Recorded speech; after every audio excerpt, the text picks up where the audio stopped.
మళ్ళీ అవగా ఘటన ఉంది.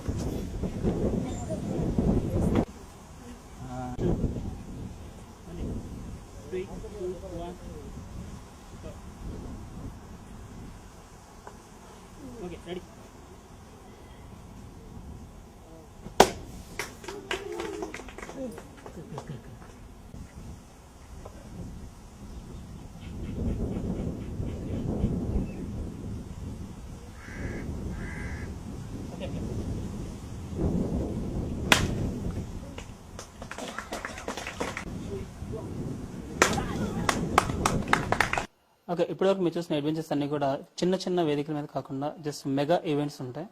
చాలా ప్రమాదకరమైన విత్ ఇన్ 1 సెకండ్స్ అంటే విత్ ఇన్ సెకండ్స్ లో జరగబోయే కొన్ని అద్భుతమైనటువంటి ఈవెంట్స్ ఉన్నాయి. ఆ ఈవెంట్స్ చూస్తే మాత్రం ఒళ్ళు గగ్గులు పరచిన గ్యారంటీ. అటువంటి అద్భుతమైన అడ్వెంచర్స్ కానీ ఈవెంట్స్ కానీ చేయాలంటే ఒక సపరేట్ గా ఒక మంచి వేదిక కావాలి. అలాంటి వేదికలు ఎవరైనా ఏర్పాటు చేసినా కూడా అక్కడికి వచ్చి మేము చేయడానికి మేము ఎనీ టైం రెడీగా ఉంటాం. అందులో తను చేసే అడ్వెంచర్ చూడాలంటే నిజంగా 2 కళ్ళు చాలు. స్పెషల్ అంటే భారతదేశంలోనే ఒక అద్భుతమైన మహిళ, ఆవిడ చేసే భారత వీరనారి లాగా ఒక చీర కట్టుకొని చేసే అద్భుతమైన ఈవెంట్స్ చూడాలంటే నిజంగా ఒక మంచి వేదిక ఉంటే డెఫినెట్గా చేయగలం. So please cooperate me.